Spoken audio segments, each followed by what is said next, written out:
성부와 성자와 성령의 이름으로 말씀드립니다. 네, 날씨가 이제 조금 더위가 조금 누그러지는 것 같은데요. 그럼에도 좀 건강에 유의하시고 또 여러 가지 답답하고 여러 가지 어려움이 있지만 그 가운데서도 주님을 찾으시는 여러분이 되시기를 바랍니다. 오늘 말씀 묵상하면서 예수님이 이제 순환을 향해서 예루살렘을 향해서 가시는 그 길목에 외롭고 또 두렵고 정말 여러 가지 복잡한 심경에 있는 예수님을 위로하시는 하나님을 발견하게 되었습니다. 오늘 우리가 드린 이 예배 가운데에도 여러 가지 복잡하고 또 여러 가지 말할 수 없는 어려움에 있는 우리들에게 주님이 찾아오셔서 우리를 위로하시는 그런 위로의 시간이 되시기를 바랍니다. 예배 가운데 우리의 마음을 열고 주님께로 나아갈 때 주님이 우리를 만나주시고 또 주님과 동행하는 그런 축복을 누리는 그 시간이 되기를 바랍니다. 오늘은 주의 변모 축일로 저희가 함께 지키고 있는데요. 원래는 8월 6일이 주님의 변모를 기념하는 축일입니다. 근데 이날은 저희가 같이 기념하기 좀 어렵기 때문에 이렇게 주일로 옮겨서 가까운 주일에 주의 변모 축일로 저희가 지키고 있습니다. 오늘 복음 성경에 나오는 그런 인물들을 조금 더 자세히 먼저 좀 살펴보기를 원하는데요. 먼저 예수님의 지금 어떤 상황일까요? 예수님은 이제 순환을 향해서 자기가 겪어야 할 그 순환에 대한 예고를 제자들에게 해주시면서 예루살렘을 향해서 나아가고 있습니다. 잘 아시는 것처럼 제자들은 이제 예수님이 왕이 되실 때가 됐구나. 예루살렘에 가면 로마도 물리치고 또 헤로데 왕이라는 가짜 왕도 다 몰아내고 직접 왕이 되셔서 통치를 하실 것이고 이제 그러면 우리도 한 자리씩 차지할 수 있을 것이다 라고 생각하면서 그러니까 예수님과는 전혀 다른 생각을 하면서 예루살렘을 향해 가고 있습니다.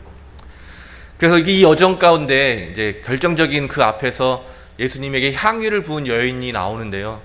그 여인만이 아마 예수님의 그 정말 복잡하고 누구에도 말할 수 없는 그 마음을 알아주었던 것 같습니다. 그 자리에서도 어떤 사람 제자들은 왜 그 아까운 것을 낭비하냐. 예수님의 죽음을 위해서 자기가 가진 가장 귀한 것으로 예수님의 죽음을 예비하고 또 그 죽음을 함께 기념하고 기억하는 그 순간에도 그것을 이해하지 못하는 제자들의 모습을 보여줍니다. 예수님이 아마 더 많이 속상하셨을 것 같아요. 내가 정말 이 길을 정말 고통스럽게 그렇지만 하나님의 뜻을 이루기 위해서 정말 가기 싫지만 가야만 했던 그 길을 가고 있는데 주변의 사람들은 아무도 정말 의미를 알지 못하고 각자 다른 생각을 하고 있는 그 모든 사람과 함께 늘 하고 있지만 외로움 속에 있는 그 예수님의 모습을 오늘 먼저 기억했으면 좋겠습니다. 두 번째로 갑자기 오늘 기도하러 간 산에서 나타난 모세와 엘리야인데요. 구약의 시대라고 하는 그 이스라엘을 대표하는 대표적인 예언자 두 명입니다. 예언자는 미래를 맞추는 사람이 아니라 잘 아시는 것처럼 하나님의 말씀을 전하는 사람들이고 이 사람들이 가장 대표적인 여러 가지 예언자들이 있지만 대표적인 예언자였고 그 예수님이 활동하던 당시에는 많은 사람들이 메시아를 기다리고 있었습니다. 자신들을 구원할 메시아가 이제 곧 올 것이다. 그런데 그 메시아를 어떻게 알아보느냐 이제 이런 질문들을 많이 하게 되잖아요. 그럴 때 사람들이 이 모세와 엘리야가 그 메시아를 알려줄 것이다 라고 하는 그런 신앙이 있었습니다. 그러니까 이들이 나타났다는 것은 그 당시 사람들이 보기에는 예수님이야말로 우리가 기다리던 메시아였구나 라고 하는 것을 확증해주는 그런 사건이었다는 것이죠. 그런데 오늘 읽었던 31절에 보면 영광에 쌓여 나타난 그들은 예수께서 머지않아 예루살렘에서 이루시려고 하시는 일, 곧 그의 죽음에 관하여 예수와 함께 이야기를 나누고 있었다. 제가 좀 전에 설명드렸던 것처럼 예수님의 이 정말 누구도 알아주지 않는 그 마음을 이들이 알아주고 있는 거죠.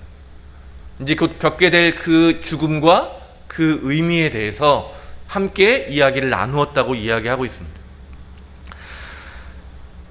다른 사람들의 눈에는 예수님이 그리스도이구나 라는 것으로 끝이 나겠지만 예수님 입장에서는 정말 하나님이 보내주신 하나님의 사람들과 함께 정말 하나님의 일을 어떻게 이루어내야 되는지 또 그 일을 의미가 무엇인지 이렇게 하나님 안에서 하나님의 뜻을 확인하고 분별하고 마침내 그 일을 할 수 있는 힘을 얻는 그런 교제의 시간이었던 것 같습니다. 그러니까 이 모습을 보면서 우리가 기도하는 사람들로서 그 기도를 함께 나누는 이런 공동체의 모범적인 모습으로 오늘 보여주고 있구나. 그렇잖아요. 저희가 기도하면서 제일 좀 우리 안에서 드는 의혹 중에 하나가, 이게 하나님 뜻이 맞나? 나에게 들려온 이 소리들이 하나님의 뜻이 맞는지 아닌지, 이걸 이렇게 분별이라고 하는데, 이 분별을 하기가 혼자 하긴 참 어려운데 함께 모여서 하나님의 뜻에 대해서 이야기하고 또 그 가운데 자연스럽게 분별이 일어나고 하나님의 뜻에 대한 확신이 생겨날 때 우리는 이제 그 기도의 자리에서 그것을 가지고 실천의 자리로 나아갈 수 있게 되는 그런 것들을 우리가 알게 됩니다. 바로 오늘 이 세 분이 함께 이야기 나누는 모습이야말로 그런 기도로 일어나는 교제의 모범이 아닐까, 그런 생각이 듭니다. 세 번째 이제 사람들이 있는데 마지막인데요. 제자들의 모습인데, 3명의 제자들을 특별히 예수님께서 이렇게 따로 뽑아서 기도하러 처음에 올라갔는데 어느 순간 이들은 잠이 들어 있죠. 아주 깊이 잠들어 있다가 갑자기 깨어나는 것을 오늘 성서는 보여주고 있습니다. 많은 분들이 아마 기도하다가 잠들어 본 경험도 있으실 거고, 이건 굉장히 상징적인 의미인 거죠. 기도는 정말 우리가 깨어나는 거죠. 우리가 하나님의 시선을 통해서 세상을 새롭게 보는 행위라고 말할 수 있는데, 잠을 잔다라고 하는 것은 기도는 하지만 여전히 내 눈으로, 나의 생각으로, 나의 관점으로, 또 내 힘으로 살아가는 그런 사람들을 대표하는 것으로 볼 수가 있습니다. 기도하러 가서 예수님과 함께 기도해야 되는데, 예수님은 그런 하나님이 보내주신 하나님의 사람들과 교제하고 그들을 통해서 하나님의 뜻을 더 분명하고 확실하게 깨닫는 반면에 제자들은 전혀 그것들을 경험하지 못하고 깊이 잠들어 있습니다. 그래서 갑자기 깨어난 그들이 예수님께서 교제하는 그 기도의 모습을 경험은 하지만 그것이 무슨 의미인지를 알아채지 못할 뿐만 아니라 오히려 걸림돌이 되는 이야기를 합니다. 베드로가 갑자기 이야기를 하는데요. 선생님, 저희가 여기서 지내면 얼마나 좋겠습니까? 저희가 초막 셋을 지어 하나는 선생님께, 하나는 모세에게, 하나는 엘리야에게 드리겠습니다 하고 예수께 말하였다. 그리고 성서가 이렇게 기록하고 있는데요. 무슨 소리를 하는지 자기도 모르게 한 말이다. 그러니까 우리가 하는 많은 말들과 행동들은 오히려 무슨 뜻인지도 모르면서 하나님의 일을 방해하는 때가 있다는 것이죠. 나도 모르게 내 열심이, 또 나도 모르게 내가 하는 말들이 하나님의 영광을 가릴 수 있겠다는 것입니다.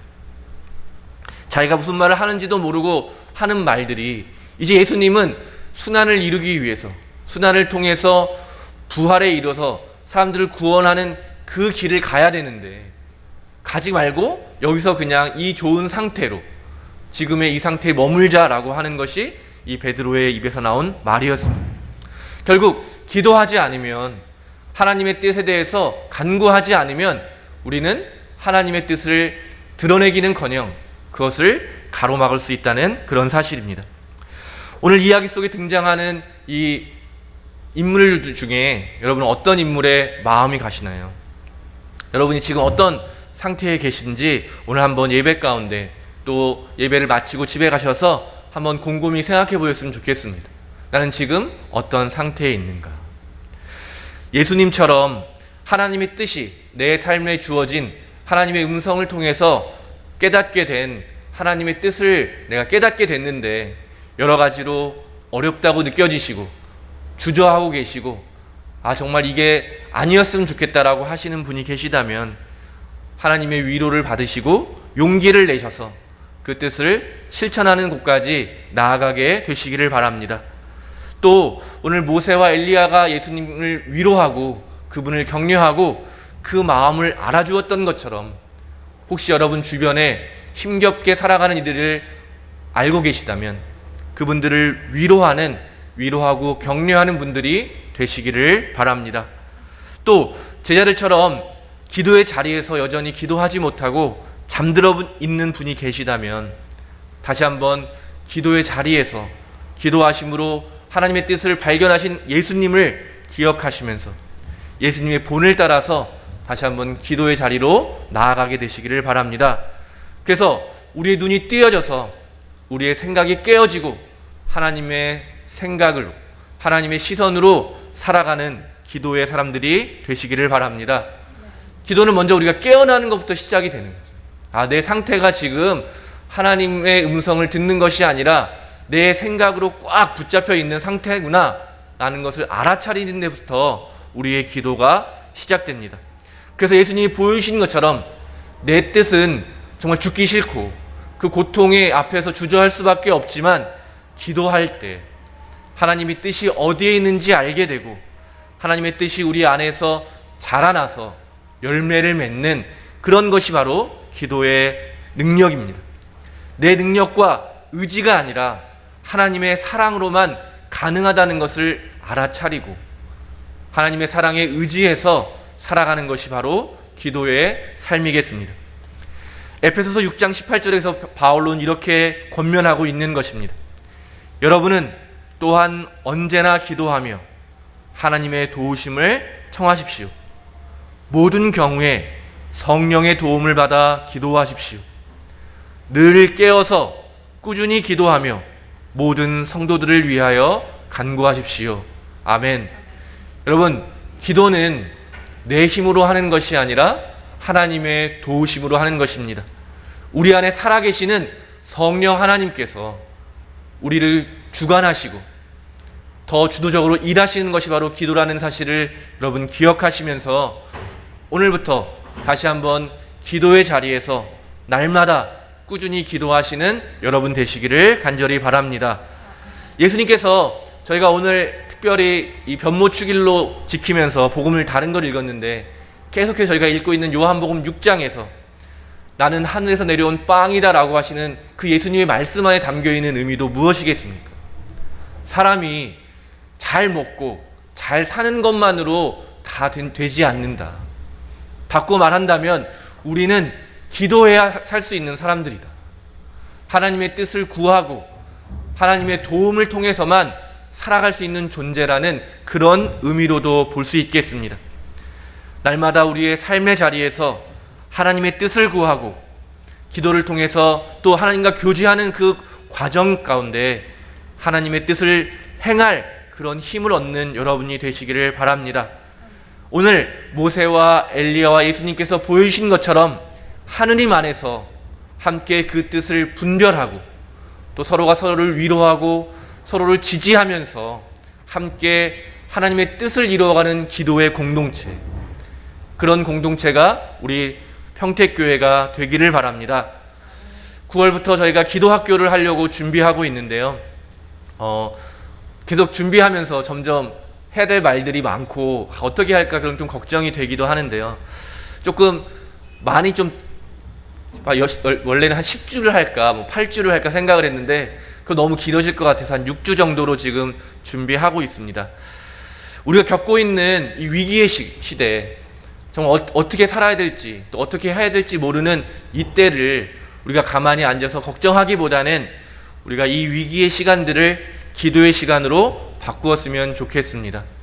정말 하나님께서 우리에게 예비하신 또 이 위기를 통해서 우리가 무엇을 깨달아야 하는지 또 어떻게 살아나야 되는지를 우리가 함께 기도하면서 알아차리는 그런 시간들이 되었으면 좋겠습니다.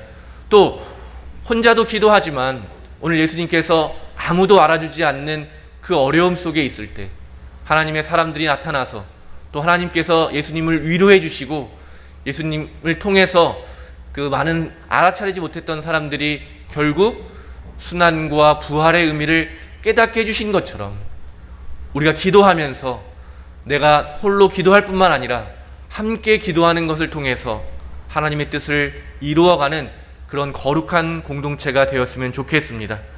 우리의 친교와 교제가 단순히 그냥 서로가 서로를 기쁘게 하는 대로 그치는 것이 아니라 정말 하나님 안에서 서로 성장하고 또 넘어진 일이 있다면 함께 일으키고 함께 하나님의 뜻을 구하면서 그 뜻을 이루어가는 그런 시간들이 되었으면 좋겠습니다. 오늘 35절에 하늘에서 들려오는 소리, 이는 내 아들, 내가 택한 아들이니 그의 말을 들어라 하는 소리가 하늘에서 들려왔다고 이야기하고 있습니다. 결국 다시 한번 우리가 기억해야 될 것은 우리가 예수님을 기억하고 그분이 하신 말씀에 귀를 기울이면서 그분을 따라가는 것, 그것이 바로 우리가 해야 될 일이라고 생각합니다. 수많은 소리들이 우리에게 들려옵니다. 저희 아들은 올림픽에 이제 빠져서 거의 체육인이 다 됐는데 모든 종목의 소식들을 듣고 저희에게 맨날 알려줘요. 들어가자마자 오늘은 무슨 일이 있었는데 알고 있느냐 이렇게 이야기하는데, 그런 소식들도 우리에게 들려오죠. 또 우리를 두렵게 하는 여러 가지 소식들도 계속해서 우리의 귀에 들려옵니다. 세상에 수많은 소음들도 있고 또 내 안에 올라오는, 마치 베드로가 했던 것처럼 무슨 의미인지 알 수 없는 많은 부정적인 생각들도 많이 있을 것입니다.